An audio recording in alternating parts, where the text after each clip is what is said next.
Why does classical music and working on cars go together? I don't know. I don't make the rules around here, okay?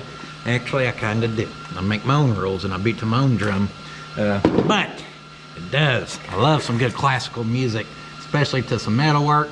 Now over here, it's a good thing we got the YouTube camouflage, because that weld seam's the worst one I've done yet.